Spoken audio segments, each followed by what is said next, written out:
Care for the flock that God has entrusted to you. Watch over it willingly, not grudgingly, not for what you get out of it, but because you're eager to serve God. You say, well, I'm not a shepherd. I'm not a pastor. Well, all of us are shepherds over something, over our families, over our workplace, wherever it is. We all have responsibility to serve. And I just listed 3 areas of serve. We serve in our home, we serve in our church, we serve in our community.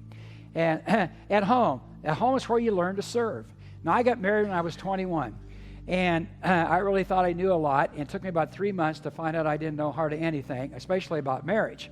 I expected my wife to do what my mother did. You know, she'd cook for me. She did my laundry. She did all those kind of things. Well, Jackie soon reminded me she was not my mother. She was my wife, you know.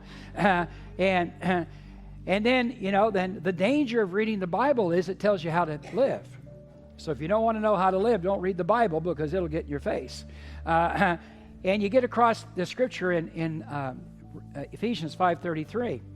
And there's 2 words in this scripture that really ring home. Let each of you love his wife as he loves himself, and the wife is supposed to respect her husband. Love and respect. And so I had to learn those words, that I needed to love my wife like Christ loved the church. That means I needed to use that remote to shut the TV off so I could serve. Now, I realize it's Sunday with football game, but it's still true, all right? That if there's service to be done, then we need to serve. Now, I had, I didn't necessarily want Jackie to give me a bucket list. I wanted to be able to see things in advance, but I was a little slow in the uptake, so she gave me a list. Matter of fact, the humorous part is I still had a list, and after 49 years of marriage, and some of the paper was yellow. But anyway, and once you went all to be with the Lord, I want you to know that I finished the bucket list. Because when I get to heaven, I don't want her to look in me the eye and ask me if I finished that bucket list or not, all right? So I finished it out. But I had to learn to serve. I had to learn how to serve. Now, we got all talents. You know, some of you men are great cooks. Some of you gals are. I was a lousy cook, so I had to learn how to do other things to serve my family.